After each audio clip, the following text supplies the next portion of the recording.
Você já passou por alguma batalha espiritual, assim, que nessa tua trajetória? Seja no casamento, seja, sei lá, com os filhos menores, ou com relação ao trabalho, que você percebeu que era algo espiritual mesmo, que era uma guerra? Fala, poxa, isso aqui, eu sei que... Olha, eu e o Jairo, nós já passamos por várias, mas eu creio que foi preparatório para nós, até para Sim. vivermos o que estamos vivendo hoje. E da minha volta vem uma ou outra. Mas nós tivemos uma batalha espiritual mesmo, de ter experiência com demônios.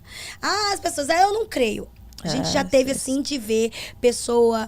a gente orou por 4 meses por uma menina antes de vir para São Paulo para assumir uma igreja. E a gente nem sabia que a gente ia ser enviado para cá nem nada. Mas um ano, tipo assim, em dezembro de um ano, e ficamos com ela até abril, trabalhando no trabalho de libertação espiritual. E ela tinha feito pactos com mais de 300 demônios. Que isso? Pactos assinados com o próprio sangue e registrado em cartório. Credo. A pessoa, gente, então, assim, a legalidade que o mundo espiritual tinha sobre ela era muito forte. E aí, essa menina foi parar nas nossas mãos. E aí, eu e Jairo, nós trabalhamos em trabalho de libertação com ela durante 4 meses.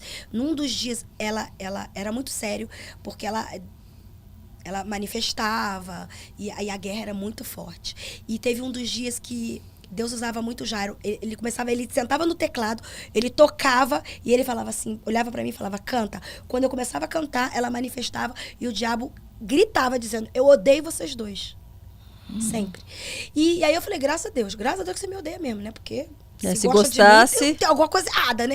E aí a gente começou aquele trabalho espiritual de libertação com aquela menina.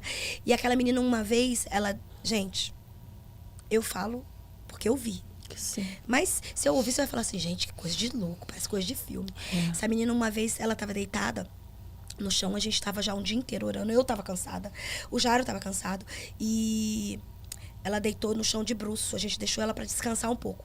E, de repente, quando a gente começou a orar de novo, assim, em pé, ao redor dela, a blusa dela começou a subir sozinha, e as costas dela começou a aparecer vários vergões sangrando. E ela começou a gritar... Tá com as garras nas minhas costas. E logo em seguida, aí quando a gente virou, ela já estava possessa de novo. E assim, hoje essa menina é liberta. Vocês viram isso? Eu falei, eu vi! Todas as vezes que a gente orava por ela, ela esguichava sangue da boca. E aí a gente lavava o corpo dela 3, 4, 5 vezes por dia. E aí depois que ela foi liberta, a gente descobriu que ela tomou, quando ela pequena, ela tomou durante 7 anos seguidos um cálice de sangue para ser consagrada quando tivesse 15.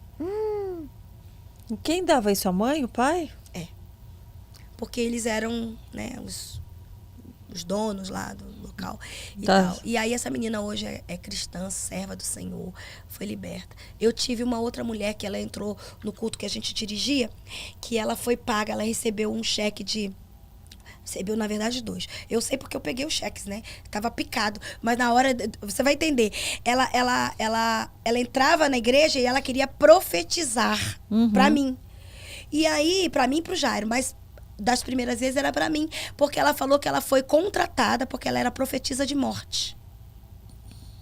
Aí eu falei, traz a mulher aqui. Aí trouxe a mulher. Aí ela caía possessa.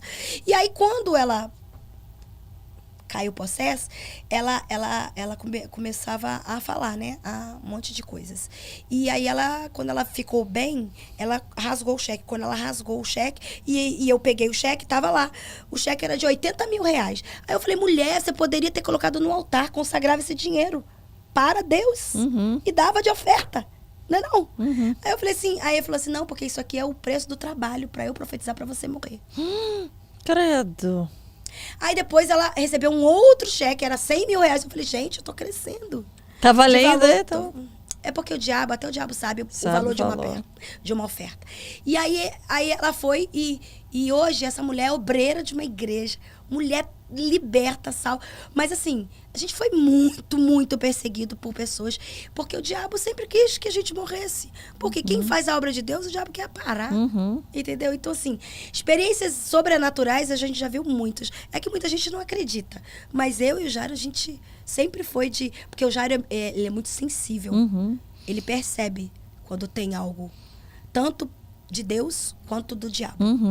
E às vezes de pessoas próximas, né? Que você tá ali... Assim, é incrível. E eu teve uma época que eu falava assim, eita, Jairinho, você tá parecendo aqueles caça-fantasma, né?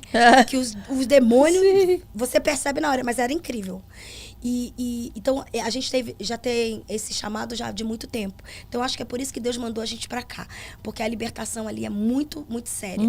E a gente vive buscando, orando e pedindo revestimento. Porque o diabo, gente, existe, tá? Acredite você ou não. Mas ele existe. Você só tem que estar pronto para repreendê-lo. Sim. Porque ele não é maior do que aquele que você colocou como Senhor da tua vida. Então, eu creio nisso. Então, eu repreendo. Você tem medo? Não.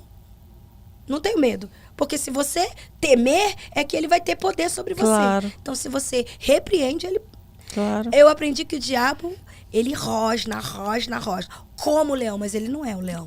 O leão é o da tribo de Judá. Ele tenta oprimir, ele tenta te colocar para baixo. O Jairinho fala que ele é um vai ótimo... enganando. Ele é um ótimo DJ. Aí, como assim? Um DJ, um sonoplasta. Porque ele faz os barulhos para que você tenha medo. Pra você achar que é você que tá pensando, não, é ele que tá pondo ele coisa. Tá te dominando. Mas não tá, não. Se você falar em nome de Jesus, há poder no nome de Jesus, ele corre.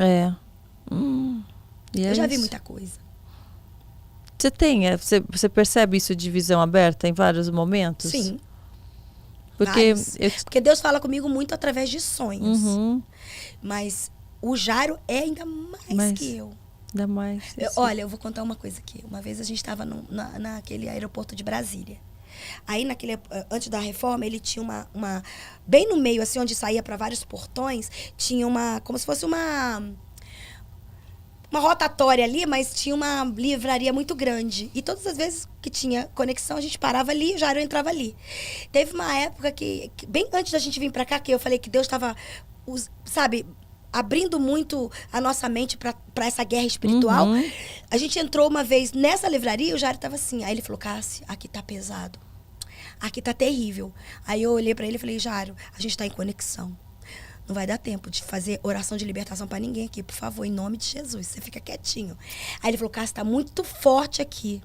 Quando ele falou, tá muito forte aqui, ele falou assim, olha pra trás. Aí virou eu e ele junto. Quando a gente virou, tinha uma pessoa do outro lado, um senhor do outro lado da livraria, de costa pra gente. Quando ele falou, olha. Aí eu falei assim, pra onde? Ele falou, pra ali. Quando eu falei, pra ali, o homem de lá olhou pra nós e fez assim, ó. Parecia filme. Gente! Aí eu falei assim, não. Aí o Jairinho falou assim, Senhor, agora não dá tempo. Ele só falou isso, o homem virou e continuou lendo o livro como se nada tivesse acontecido. Olha! Que louco. Então é muito real pra nós. É muito real. E você chega a evitar alguns ambientes, sim, assim, que você já percebe? Sim. Ou evitar de receber pessoas na sua casa? Não vai dar. Já. Também, que você já sabe falei, que... não dá porque não tem o mesmo espírito, não. Porque a gente tem que cuidar. Eu falo que a nossa casa... Nossa casa é o seu lar. Para ser seu lar, você tem que cuidar dele. Então, não é todo mundo que está preparado para entrar ali. Exatamente. Entende? Então é assim, preciso tomar certas decisões. Sim, assim, por tem mais... muitas pessoas que vão e deixam um monte de coisa ali. Você tem que orar e repreender tudo de novo. Porque já deixou. Então, assim, eu vou fazer uma festa em casa. Festa em casa é para pessoas muito chegadas. Faz em outro lugar. Porque senão o seu lar vai virar o quê? Você está atraindo espíritos, né? E é real, gente. É real. Você tem que ter o nome de Jesus e falar com autoridade, sim. Mas é real.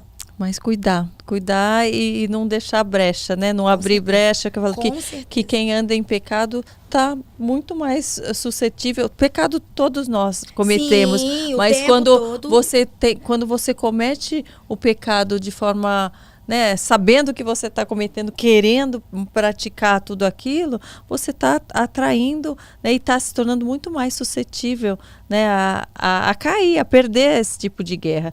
Eu sei que eu recebi esses dias alguém falando, ai, não sei quem fez macumba para mim, não sei o quê. Eu falei assim, você está abrindo muita brecha, porque se você estiver firme com o Senhor, você está mais forte, ele não vai te pegar. Não. Agora, se você não tiver... Porque macumba vão fazer, eu tô falando porque a gente usa esse Podem nome, fazer. O termo natural. Ai, mas pessoa me olhou e tá com... Tem pessoas que falam do mal olhado, do isso, do aquilo. Gente, você tá com quem? Maior é o que está em nós do que o que está a luta. Gente, porque a luta vai ser todos os dias. Entende? Então, eu entendo isso. Sei que o diabo me odeia mesmo, porque eu quero encontrar muitas Carinas pela minha vida e alcançar o coração dela, sabe? Ver uma pessoa transformada. Gente, isso pra mim é maravilhoso. Eu quero, sabe? Ver a Karina hoje falando aqui, pra mim é uma alegria. Eu falo, Jesus, coisa linda. Que Deus abençoe, guarde, porque a luta vai ser sempre grande. E as propostas maiores ainda. A decisão é de quem passou e fala assim, não, eu decidi. Entende? E Deus não interfere na sua decisão. Ele abençoa o que você decidiu quando você decide por ele. Eu falo que o que eu mais peço é estar cada dia mais sensível realmente à vontade de Deus para que eu possa cumpri-la. É isso que eu quero, para que eu não seja desviada por engano. Amém. Por engano, porque eu tenho tanta vontade de obedecer. Amém. Que o meu único, eu falo que às vezes receio é não entender certinho. Então eu fico na expectativa, ainda não entendi direito, deixa eu ficar aqui até entender, Senhor. Mas é o melhor. Até entender, me mostra, me revela, Senhor, para eu poder obedecer certinho, que eu não quero errar. Né? Mas olha, Deus conhece seu coração. Ele te vê no íntimo como ninguém. Ele vê o que ninguém vê. Sim. O Espírito Santo, eu tenho uma música que fala, né? Espírito Santo, meu consolador. Espírito Santo, sabes quem eu sou. E mesmo assim, se importas comigo, porque ele sabe das debilidades. E mesmo assim, moras em mim. Por quê? Porque ele nos conhece muito bem, sabe das nossas debilidades, mas continua esperando que eu e você chame por ele. Ele fala, eis que estou à porta e bato. A pessoa fala, não, por que Deus não me ajudou? Ele está batendo e você não deixa ele entrar. Ele não vai arrombar. Ele só vai entrar e vai fazer o que você deixar. Incrível esse trechinho, né? Agora imagina como está o episódio completo. Clica aqui para conferir. Você está sabendo do nosso clube exclusivo de membros? Clica aqui em Seja Membro e conheça todos os benefícios que estão esperando por você.